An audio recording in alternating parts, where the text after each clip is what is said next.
Today we have our friends from Sweden, belong to Lutheran Church, our next door church. So we have been working here for so many years. This church and this temple, we never had any conflict or any misunderstanding, but support each other. I can give 2-3 incidents. Many years ago, when I was sleeping at midnight, I heard telephone is ringing. So I went to the telephone, then heard, this is your neighbor, Lutheran Church. I saw some boys running over the wall. Please be aware of it. So we opened the door and found out 3 boys have entered into the compound and again ran away. So they have seen this and informed us. Another occasion, they have organized a function and found out they haven't got enough chairs and tables, and come and ask whether they can borrow some chairs and tables from the temple. I say, why not? Again they organized a seminar. This is nearly 20 years ago, from all over the country, but they could not provide enough accommodation for them. Asked whether we can accommodate them in the temple.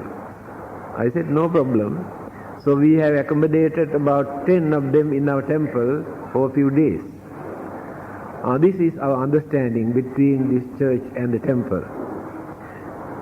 If other churches and temples also can, what you call, work with mutual understanding, I think there won't be any conflicts or argument or jealousy or hatred or enmity.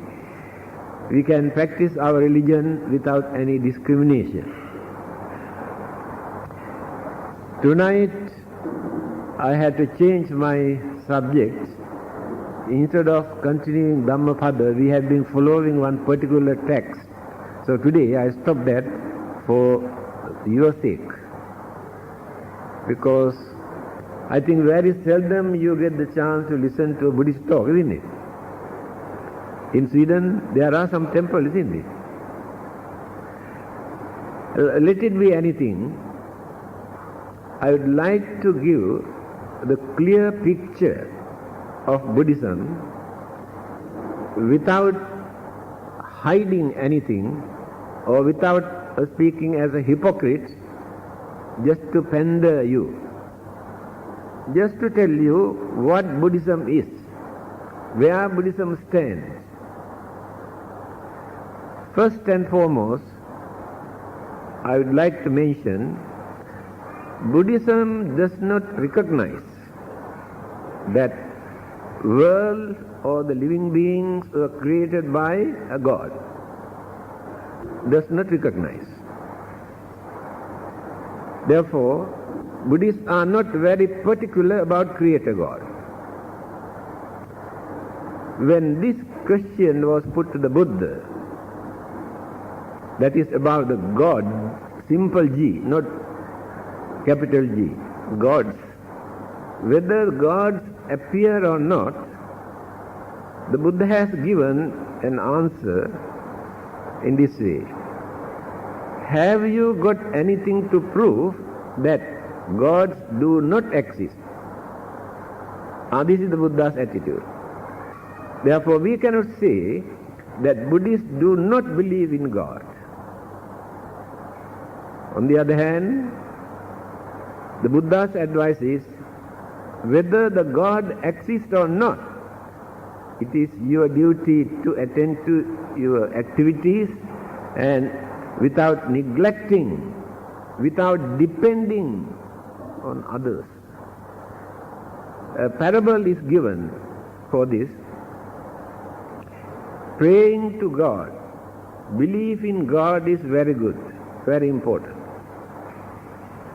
Because Anatole France, a French scholar, says, if God does not exist, somehow or the other we have to create a God.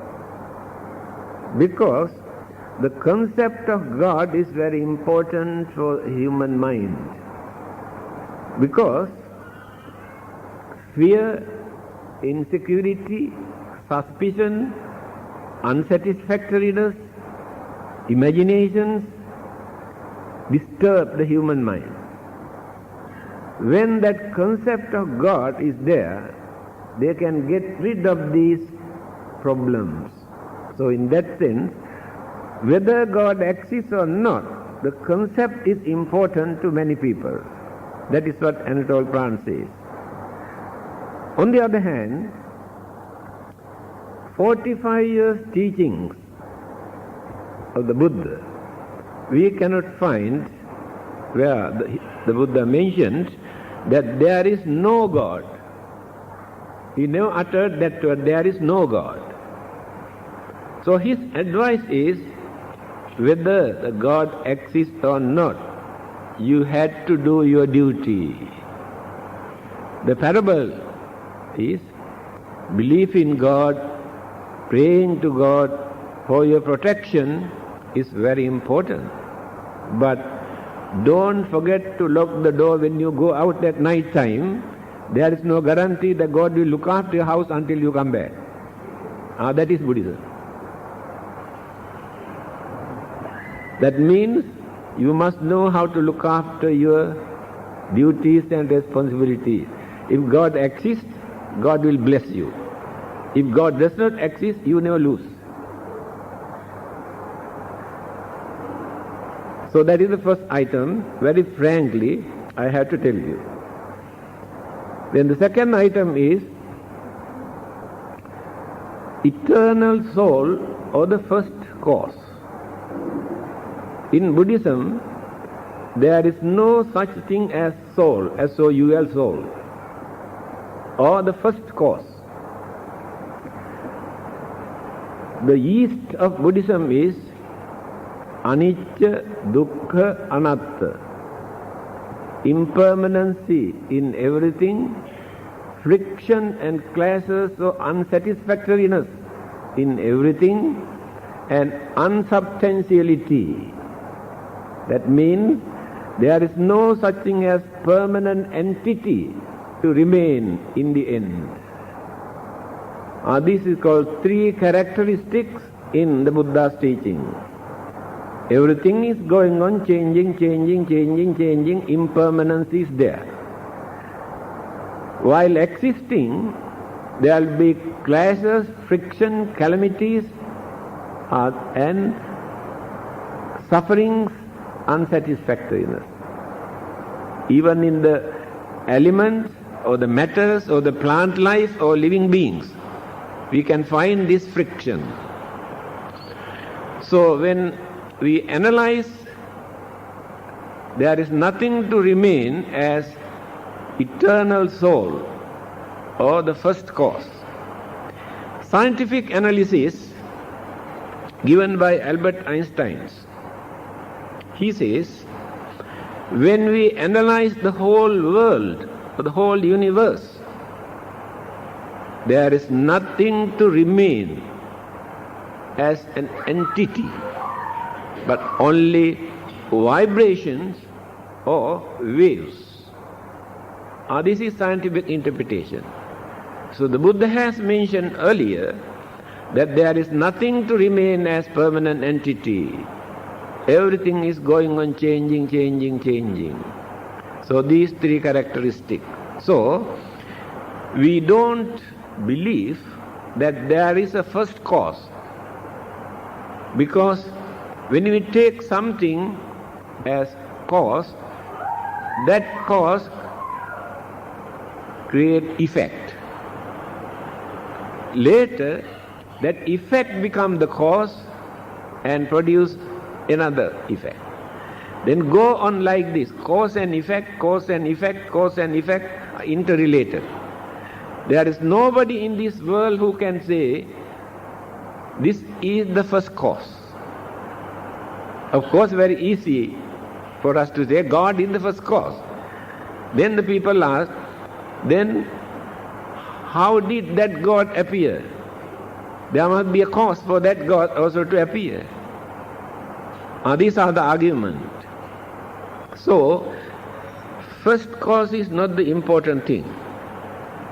One of the disciples of the Buddha, a monk, came and asked the Buddha, "Can you tell me what is the beginning of this life?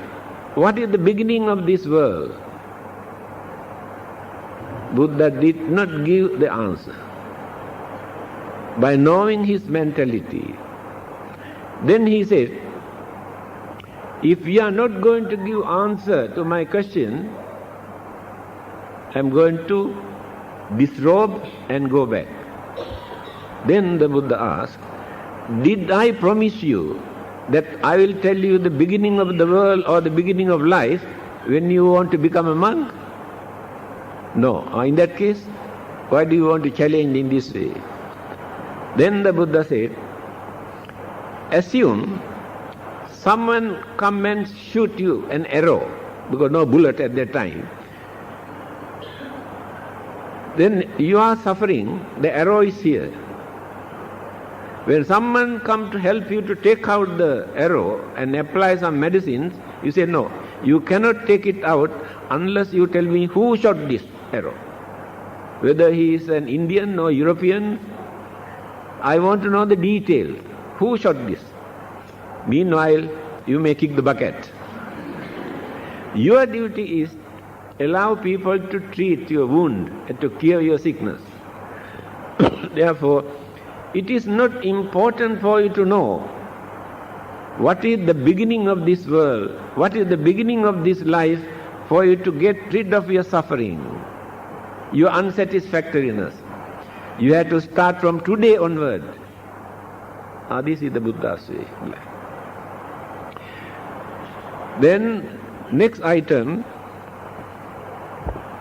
according to the Buddha's teaching, there are no such thing as reward or punishment from the God,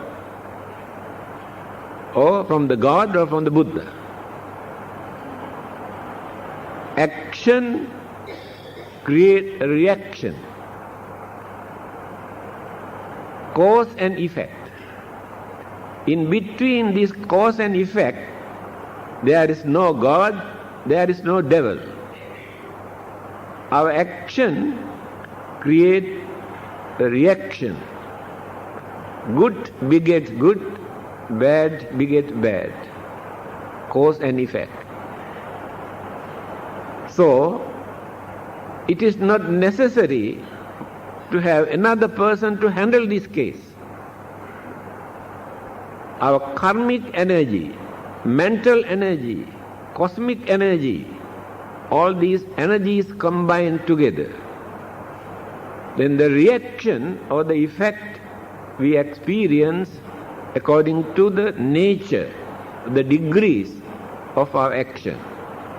If it is wicked or cruel, dangerous, harmful, miserable, then we experience the bad effect.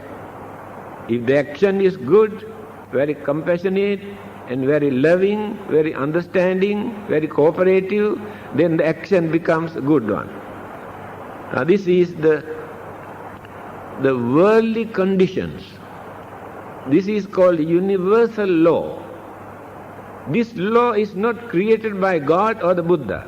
That universal law exists forever. No one can create, no one can destroy that law. The world exists, living being exists because of this universal law. Then you can ask, who created this universal law? Then the answer is God created. Then who created God? There is no answer. That is why many people keep quiet without asking this question. Next one, eternal hell and eternal heaven. This is a very interesting subject. In fact, according to the teachings of the Buddha, there is no one particular area where hell is located. There is no particular area where heaven is located. Where there are living beings, they experience heavenly bliss and so-called hellfire also. Here in this world, living beings experience both. They are in hell, many of them. Some others are in heaven. And this is not the only planet where living beings exist. In certain other planets, the life can become more miserable, more suffering. We can regard this as hell. In certain other planets, living beings experience more pleasure, more happiness, lead a more peaceful life. Then we can regard this as heaven. But not one particular area created by God or created by Buddha as hell for people to suffer. On the other hand, eternal punishment for a minor mistake is very unreasonable. Julius Huxley, a British scholar, he said, he referred to God. God has given only one chance for human being. Within that short period, human beings can make mistake.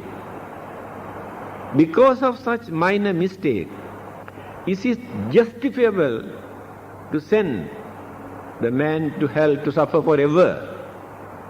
Why not God give him another chance, at least 2-3 times, to be perfect, to be good? Therefore, it is very unreasonable, not justifiable, if God can condemn people into eternal hell just because they make a simple mistake. This is the way how thinkers analyze. There was another scholar, a writer in America, the end of 18th century. His name is Ingersoll. He says he is willing to go to hell rather than going to heaven. The reason is all the intellectuals who did not believe in God, including the Buddha, all are in hell. Because they did not believe in God, so God condemned them to eternal hell. They are suffering there. Now if I go to hell, I can meet those intellectuals. I can have a nice time there with them. But heaven is only good for playboys, not for me. I see the way how they analyze certain beliefs that people maintain. And they have no particular religion. Like Bertrand Russell's and Bernard Shaw's, what they say about religion. But we had to think, open our mind. We should not be so orthodox and religious fanatics to uphold certain belief when scientists, psychologists, great thinkers, philosophers, rationalists have condemned not only in one particular religion, even in Buddhism. Buddhism means in the Buddhist literature, how many things are there that intellectuals can condemn? Don't think everything what is written in Buddhist books are correct. There are a lot of distortion, misinterpretation done by the disciples from time to time. In every other religions also, we can see such weaknesses. We had to use our common sense to understand things unbiasedly. We should not think, oh, it is in our religion, therefore we must protect, we must observe, we must believe by ridiculing other religion. That attitude is wrong. So this warning was given by the Buddha.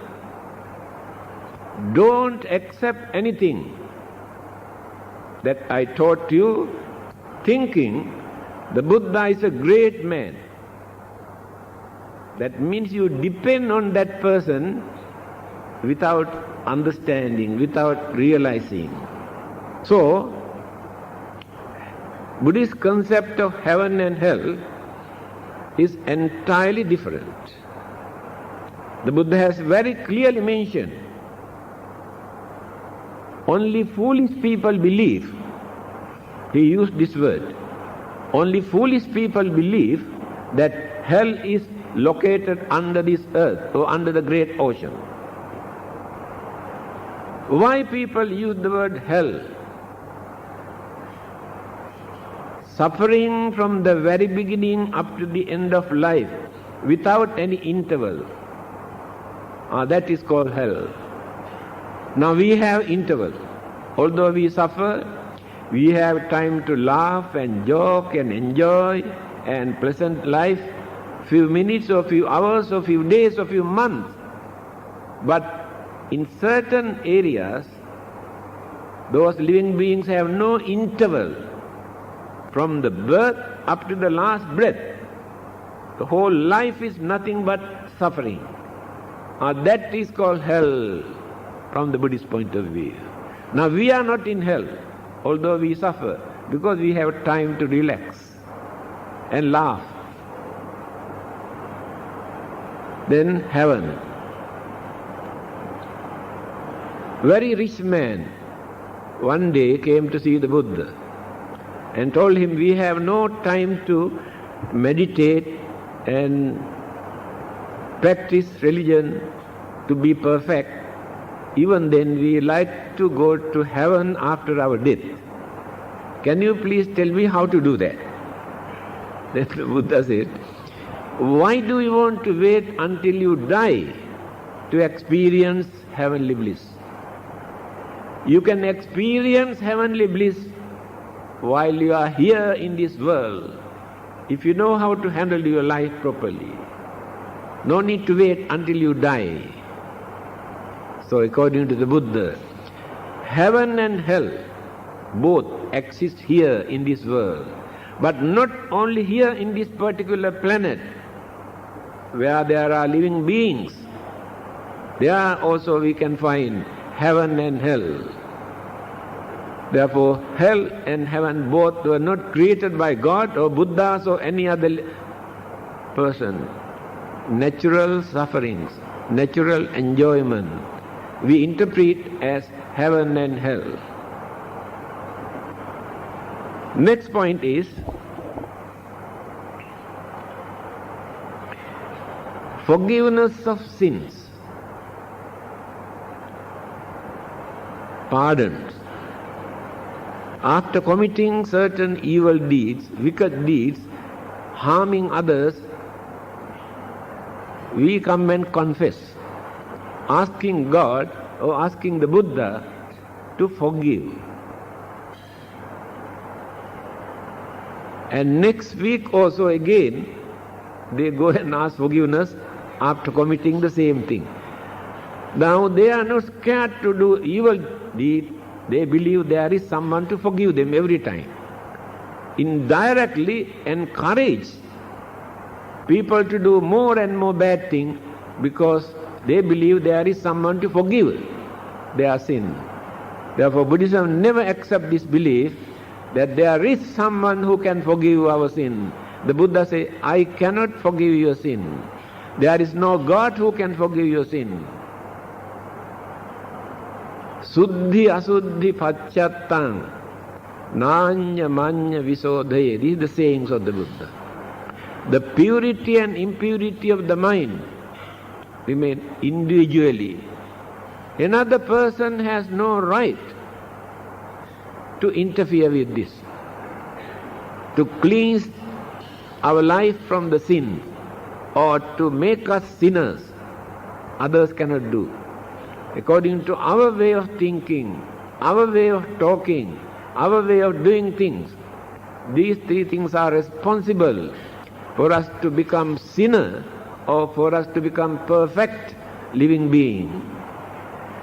So forgiveness of sin is not acceptable to Buddhists. But the method taught by the Buddha for us to overcome our bad karma, we use the word karma. Good karma, bad karma. Bad karma means sin. Good karma means merit, good merit. When we realize that we have been committing evil deeds, then we make up our mind not to repeat, not to do that again. That is the first stage. After that, try to do more and more good deeds, more and more religious services, to support others, help others, to release their suffering, do some service to others. Go on accumulating as much as possible. Meanwhile, try to reduce anger, jealousy, grudge, ill will, evil thought, selfishness, these evil thoughts from the mind. Now the mental energy, karmic energy, life processes have become very energetic, very dynamic, and overcome the bad effect of the evil deed that you have committed. That means, if there is anybody in this world who can forgive our sin, we are the only one who can do that. I cannot forgive your sin. You cannot forgive my sin. But individually we can do by following this method.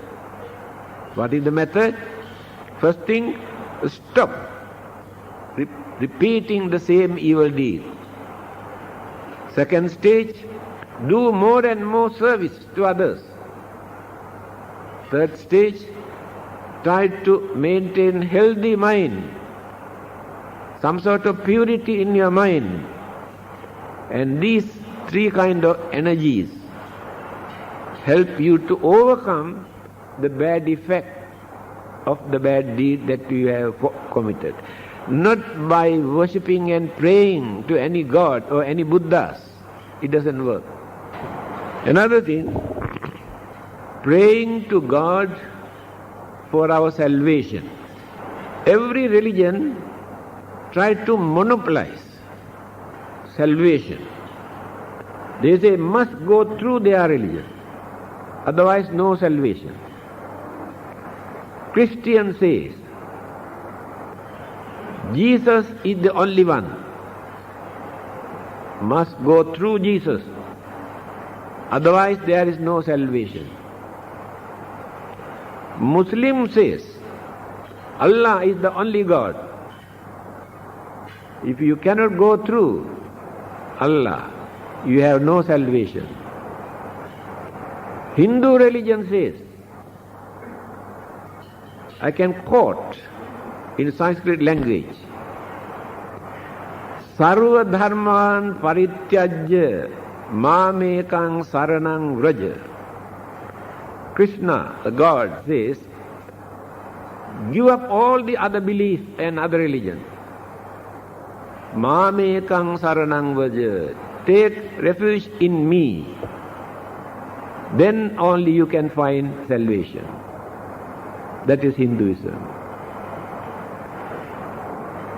In the Buddha's teaching, we cannot find such statement. Buddha has never said, you must go through me to find out your salvation. Otherwise, you have no salvation. You cannot find this in the Buddha's teaching. But in the Buddhist literature, just now I mentioned, it is mentioned, Natti me saranang anyang, buddho me saranang varan. I do not take refuge in any other teachers or any other masters, any other gurus. Buddho me saranang varan. I take refuge only in the Buddha. But this is not the Buddha's saying. Disciples have written these things in the Buddhist literature. So in simple language, what I am going to tell you, Buddhists do not believe, according to the teachings of the Buddha, that Buddhists are the only people who can go to heaven according to their language, heaven. Here we take for salvation. But when we analyze the Buddha's teaching, we can understand. According to him, the follower of any religion in this world can go to heaven, can find out salvation. Even those who have no religion also, if they lead a gentle, noble, respectable life, they also get the chance. Religious label is not the important thing here. Gentleness, honesty, kindness, compassion, and all the activities that we cultivate without any ulterior motive, without selfishness. So we can say the follower of any religion can find out salvation if they really practice or lead a noble religious way of life. Because religious people are harmless people. They are honest people. They are kind and understanding people. All these good qualities were not created by God, not created by Buddha.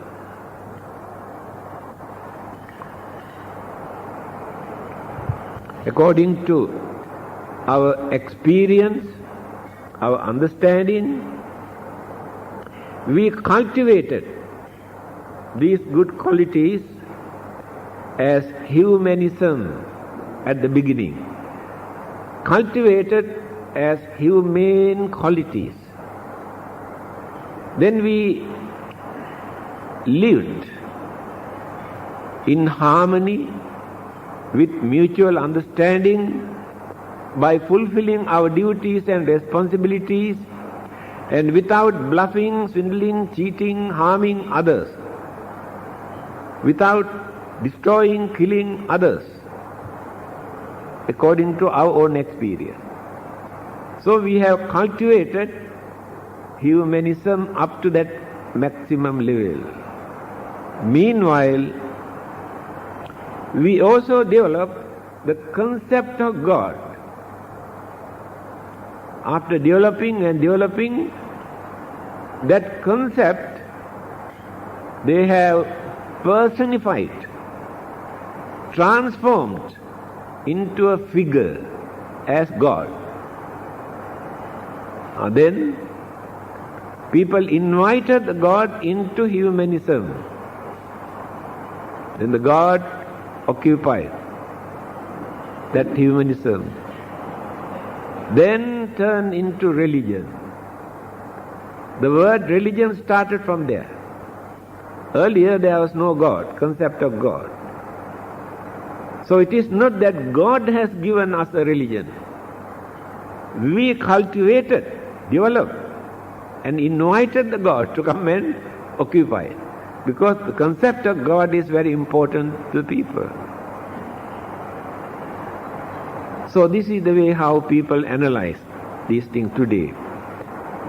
When we give up our religious fanaticism and orthodoxy and narrow-mindedness, we can come to this conclusion: how religion come into existence and later how they have invited. Now let us take Buddhism. 2500 years ago, the Buddha lived, preached, but up to this day, how many new Buddhas, new Bodhisattvas people have created? That is their own production. People produce Buddhas. People create Bodhisattvas. to introduce Buddhism. They have no history, they have no background, they are only concept, only belief. But to them this is very important. They give a lot of consolation, satisfaction, protection, guidance. In every religion, these changes from time to time take place. Later, they have been practicing entirely a different method, different system, according to their way of thinking. They have forgotten what the founders of this religion has taught.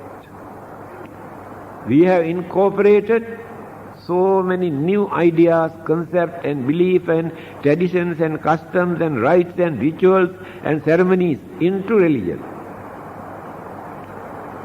Now when you refer to the Buddha, all these rites, rituals, ceremonies, offerings, prayers, worshipping, they are not important.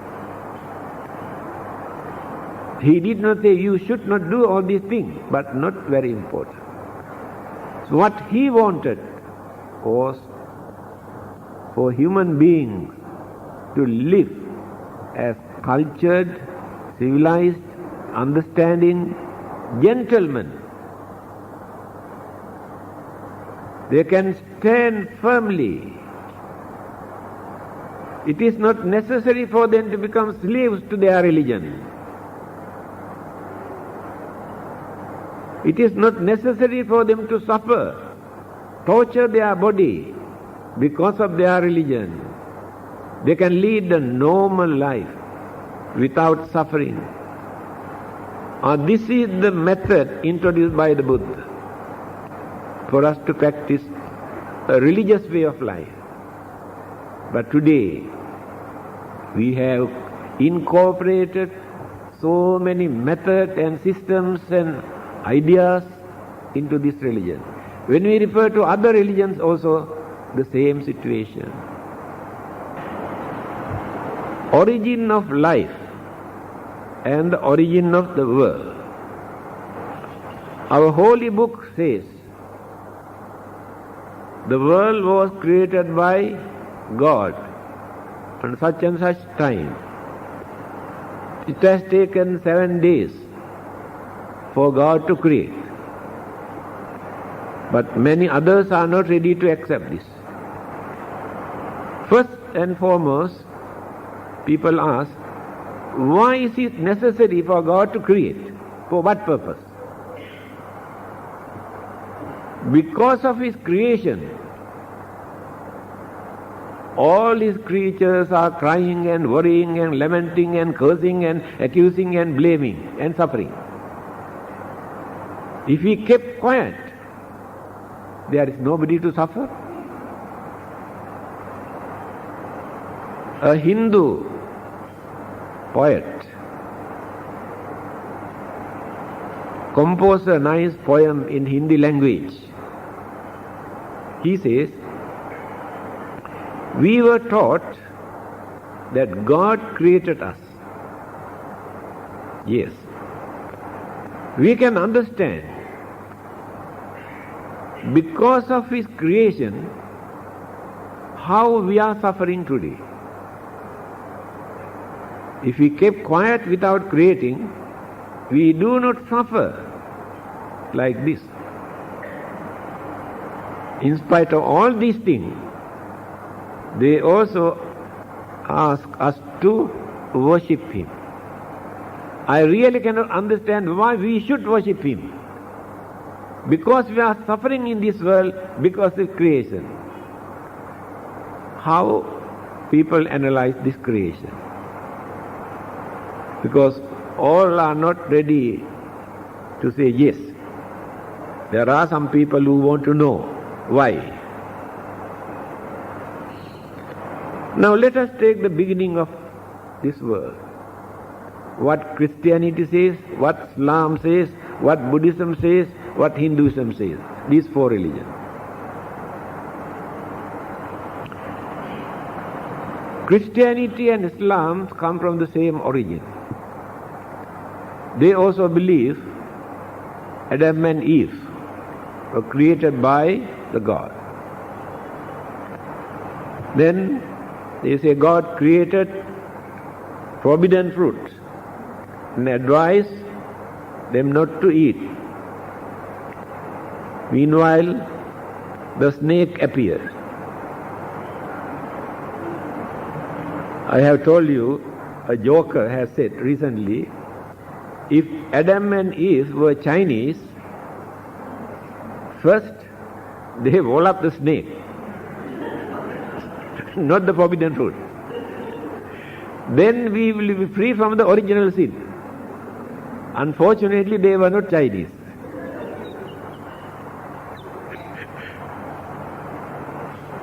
Just because of that, we have become sinners.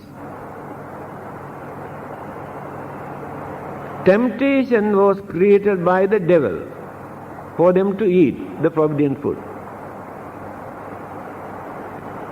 All right? Now, God created them at the beginning to remain forever, eternal life. No sickness, no old age, no death, no suffering. Just because of that original sin, the whole mankind is suffering today. What about animals?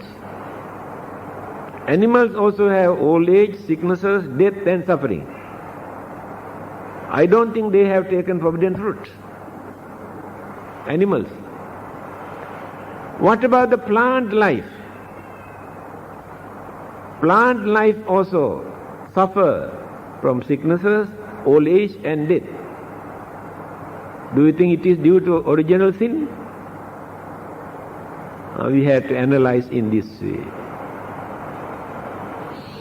Now the similarity between Buddhist concept and the Christians or Muslim concept. They say devil created temptation to eat forbidden food.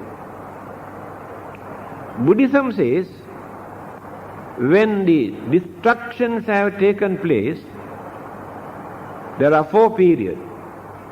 The whole universe,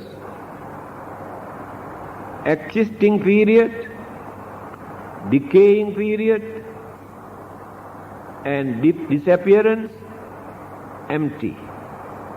4 periods. Whole universe, but not at once. If anything come into existence, it is due to the combinations of elements or energies. This bundle cannot remain forever without changing, without disintegrating, without dissolving. So this world now exists. We don't feel. It's going on decaying. How many 100,000 or how many millions of years, we do not know. It is decaying. No one can stop it. It's not created by anybody to do that. Then, after that, disappear. This particular globe, we talk only about this. What about others?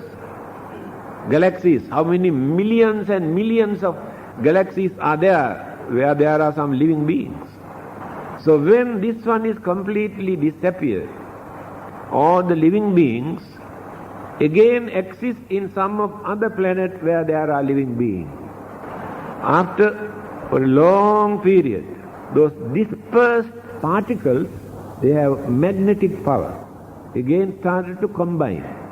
That combination supported to form this earth or this globe, this planet again. Then the atmosphere is ready for life to exist. 2 devas from those heavenly life, they do exist. They are not creator God. having seen this particular island or this earth come down, when they came down, they had a very tempting aroma from the earth. So they wanted to test. Wonderful taste. Then the hidden craving that they have been controlling aroused. And that craving become the cause for them to suffer again and again and again. You can see the similarity now. Christianity also says the temptation, craving created by the devil, but Buddhism never says devil created that. It is in their own mind, but subdued, suppressed. So according to the Buddha, there is neither beginning nor end of this universe. When one section disappears, many other parts of the universe remain. He says there are thousands of suns, thousands of moons. People laugh at that time because they could not understand. Today, astronomers say definitely there are so many suns, so many moons, and so many millions and billions of world systems. Not only one universe, there are many universes where there are living beings, not in every planet.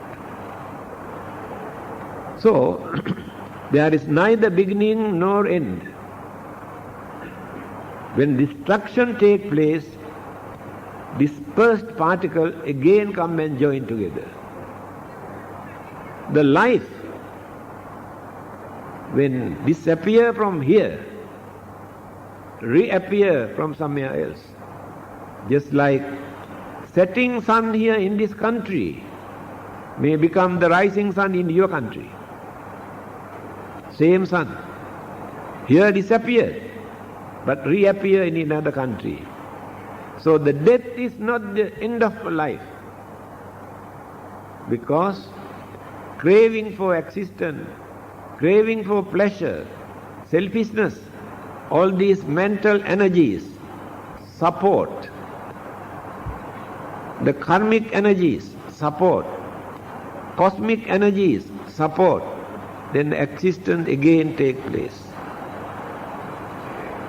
This is the interpretation given by the Buddha.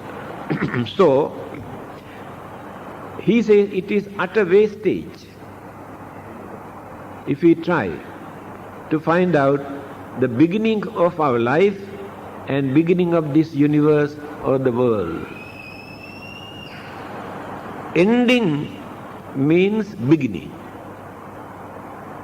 Then that beginning will be ended later. This is a circle. Then how to find out the beginning?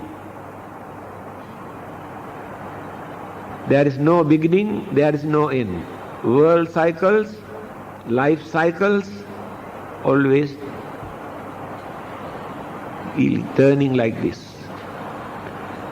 Those who don't like to suffer in this way are then the method taught by the Buddha. Not by worshipping, not by praying, not by performing rite and rituals and ceremonies, not by offering all sorts of things, not by animal sacrificing, not by suffering, torturing your physical body, but by cultivating your life, your moral conduct, your behavior, the purity in your mind, by eradicating all the evil forces from your mind. Then you will find out your salvation. So Buddhists do not depend on another person, either the God or the Buddha, to gain their salvation. The Buddha very clearly said, Tumbhehi kiccang atappan akkhataro tathagata. The Buddhas can tell you what to do to find out your salvation, but you have to do that. Don't wait until another person do for that. Another person cannot do that for you. So your duty is to use your effort and knowledge and energy if you don't like to suffer. Simply by worshipping to another person, you cannot see the end of your suffering. Because they have no right, they have no jurisdiction to handle your life. Because you are responsible for your life. Before Buddhism came into existence, people had different kinds of belief. Just now I mentioned the concept of these four religions about their salvation. Beginning of the world, how we differ. Christian says, for your salvation you must go through Jesus. Muslim says you must go through Allah. Hindus say you must take refuge in Hindu God, otherwise there is no salvation.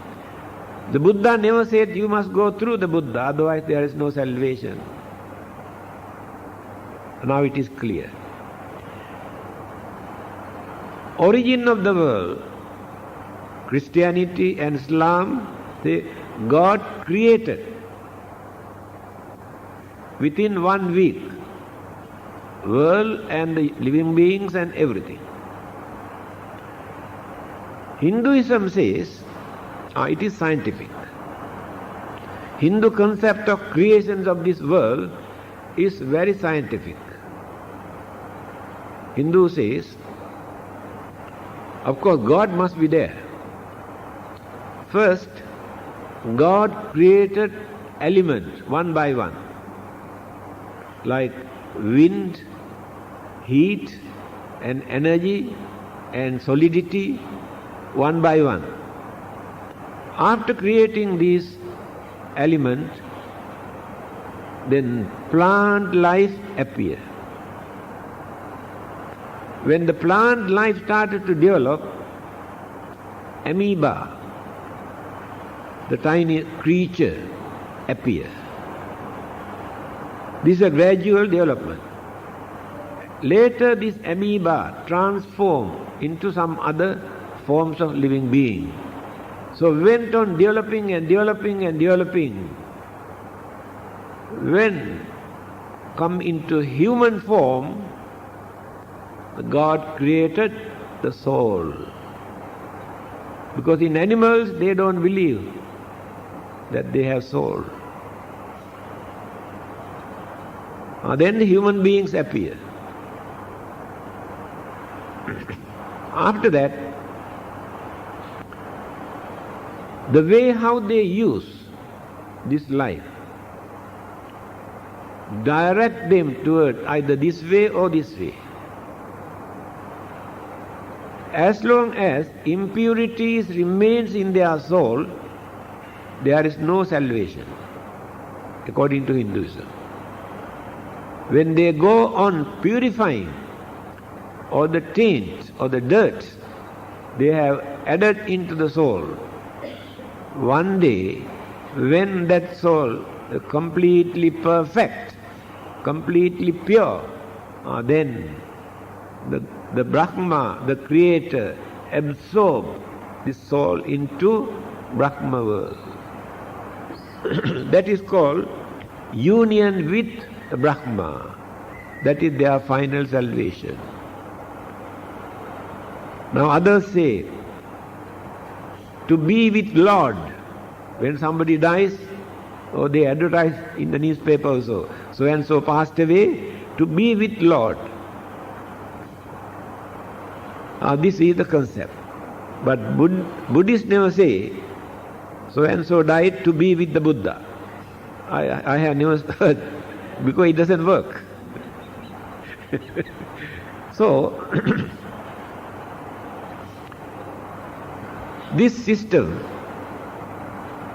this belief, this concept, people maintain according to their respective religion. So the Buddhism says there is no such thing as soul. Then what is that? To be born again if there is no soul. That is what many people cannot understand. Buddhism says the word Atma or soul they have introduced due to lack of understanding of human consciousness. Even modern psychologists admit that. Their knowledge about the human mind is very, very little. Modern psychologists. In the Buddha's teaching, it is mentioned analytical interpretation of elements and mind. Mental analytical interpretation, I don't think that you can find in another religion. Because other religions need faith, belief, praying, worshipping. But they don't know to analyze the human mind. So the Buddha analyzed this mind into 5 faculties. The whole body into 5 faculties. Rupa, Vedana, Sanya, Sankhara, Vijnana. 5. Rupa means physical body. In our physical body, there are 4 elements. This is the combinations of 4 elements. Solidity, fluidity, heat and motion or wind. Binding factors are there as life processes.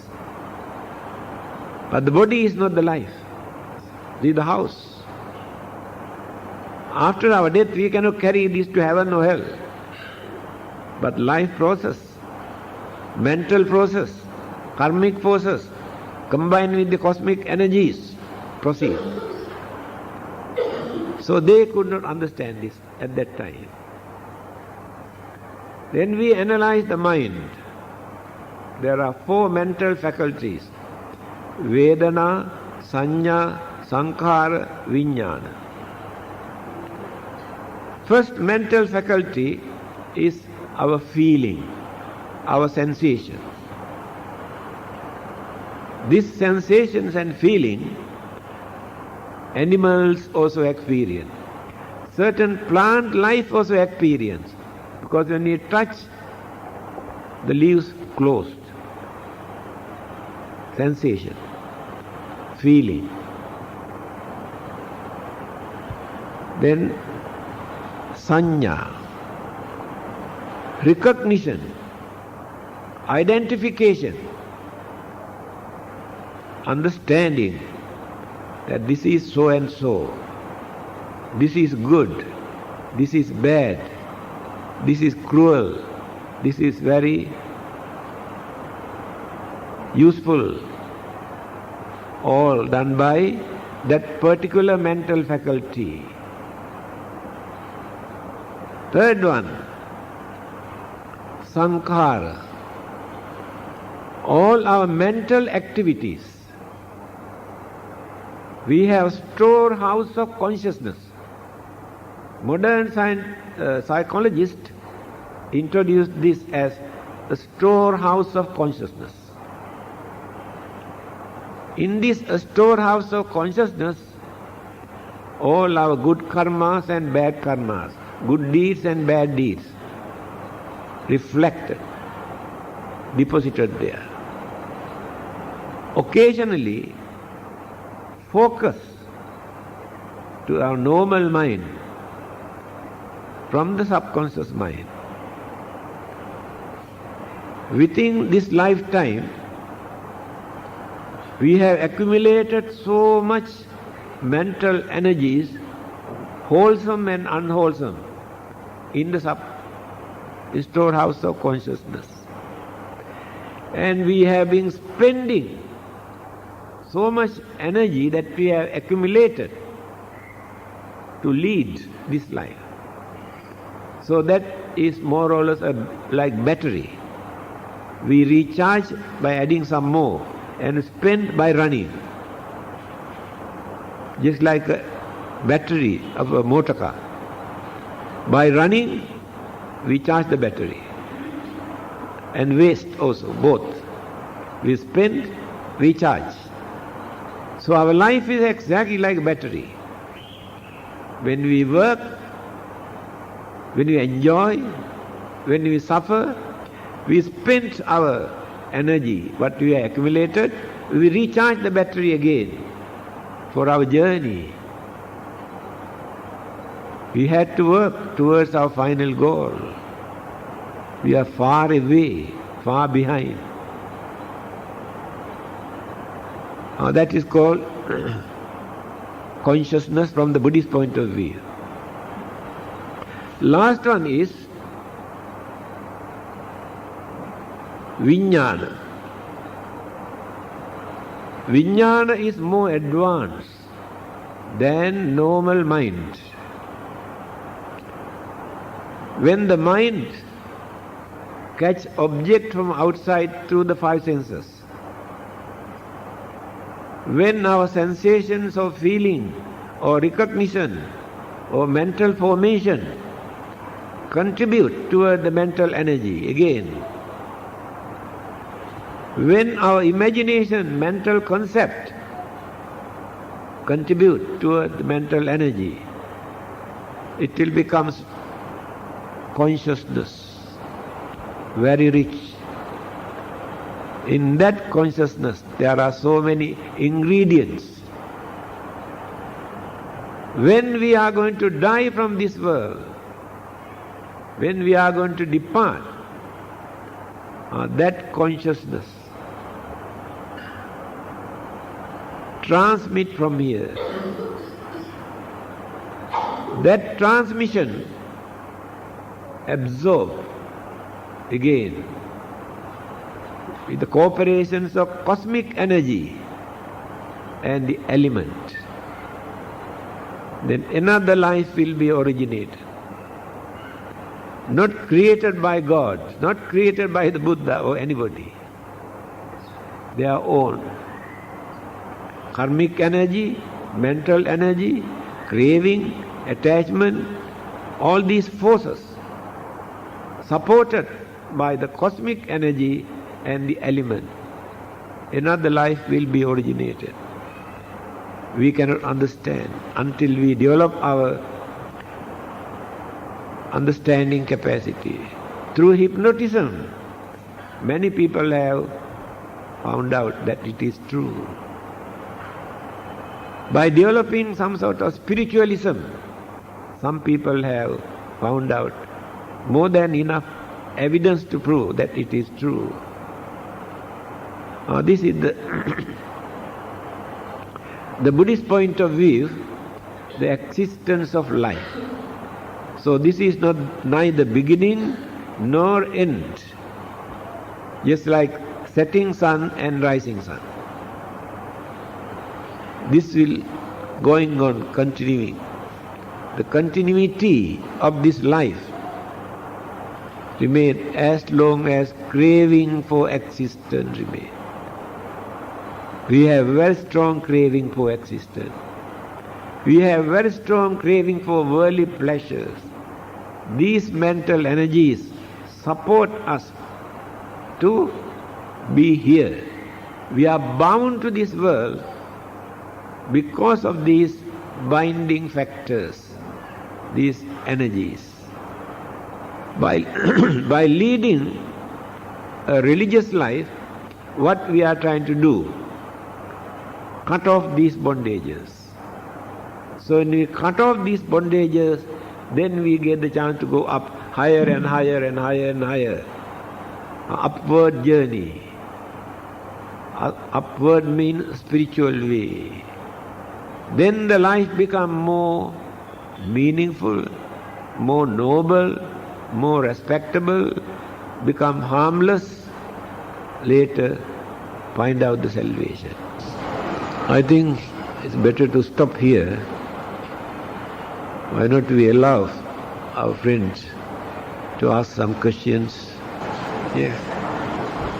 I'd like to use the mic.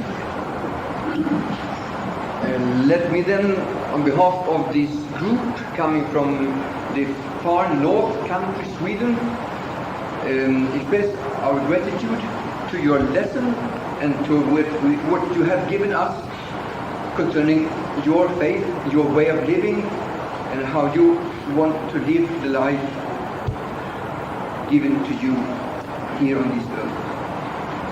Thank you very much. Thank you very, very much for this. Thank you very much. Thank you very much for your understanding. Anyway, let us bless our friends. Blessing is blessing, whether you are Christians or Buddhists or Hindus.